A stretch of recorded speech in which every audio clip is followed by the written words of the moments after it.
Question. Next topic है आपका selection of n terms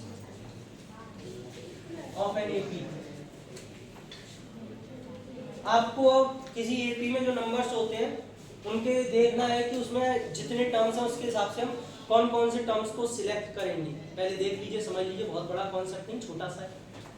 अगर 3 टर्म्स की बात आएगी कि 3 टर्म्स आर इन एपी और उनके बारे में आगे जो भी बोला जाए कि इनका सम ये है, प्रोडक्ट ये है, तो बेटा आपको नंबर यही वाले लेने हैं, a माइनस डी, ए और a प्लस डी। क्या ये तीनों एपी में है? यस, क्योंकि तीनों कैसे हैं? कंसेक्यूटिव नंबर है। फिर से कोई बोला ये कंसेक्यूटिव वगैरह हमें समझ में नहीं आ रहा, ये तीनों एपी में है या नहीं, ये भी हमको प्रूफ चाहिए। क्या मालूम है भी या नहीं है? अगर ये एपी में होंगे तो इनका डी कैसा होगा? बस तो वहीं से पकड़ लो, डी निकालो।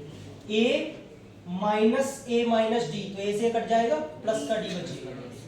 ए प्लस डी में से ए गया तो डी बचेगा, आ गया। बस कभी भी चेक करना हो कोई टर्म्स एपी में है भी या नहीं, सिर्फ उनके कॉमन डिफरेंस को चेक कर लीजिए बच्चों। अब किसी ने ये बोला कि जब हमारे पास में एपी की स्टैंडर्ड फॉर्म होती है तो इसकी जरूरत क्या थी आपको लेने की? स्टैंडर्ड फॉर्म क्या होती है अंश?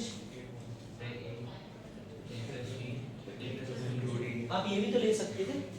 आप 3 टर्म्स की बात करते हैं तो आप इनकी वो भी तो ले सकते थे। सुनिएगा मेरी बात, वो हमने इसलिए नहीं लिया है क्योंकि जब इसको लेने पर हम सम करेंगे ना, हमें हमेशा एक इक्वेशन दी जाएगी, the sum of these numbers is this.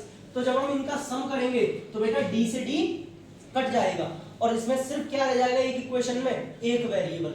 कौन? ए। तो हमारे पास ए की वैल्यू आ जाएगी, उसे दूसरी में पुट करके हम क्या करेंगे? डी निकाल लेंगे। लेकिन अगर मैं इसमें आपसे कहूं कि सबको जोड़ करके इतना सम, इसमें कोई कट रहा है ना, तो इसमें ए निकलेगा और ना इसमें डी। एक इक्वेशन में कितने वेरिएबल? 2। इसीलिए हमने ये नंबर्स लिए जिसमें एक इक्वेशन में कितने वेरिएबल?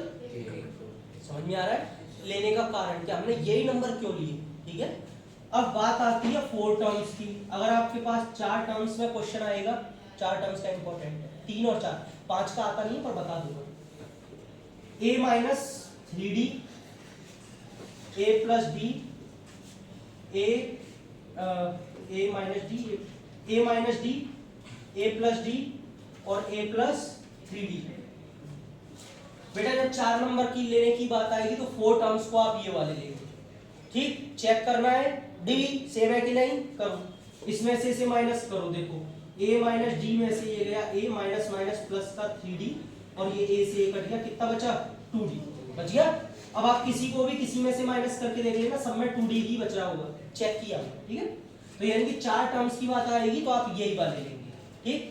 अब कभी एक बच्चे ने मुझसे क्वेश्चन पूछा था कि सर यही वाले क्यों? ये तो चलो समझ में आ रहा है, यहाँ पे a माइनस 2d क्यों नहीं लिया आपने? जंप क्यों करी? a माइनस डी के बाद a माइनस 2d लेते ना, है ना? वो एपी में नहीं होते, क्योंकि जब आप उनका कॉमन डिफरेंस निकालते तो यहाँ पे तो d बचता और आगे जाके 2d बचता है इनका। समझ में आ गया? तो ये सारी चीजें करी कराई है और उसको जो है थ्योरेटिकली कॉपी में करके देख चुके। तो आपको 4 नंबर में यही वाला लेना है। ले लोगे आप ये वाले टर्म्स? याद रखोगे a minus 3d, a minus D, a plus D, a plus 3d। एक मिनट पहले 5 का और देख लो फिर लिख लेगा।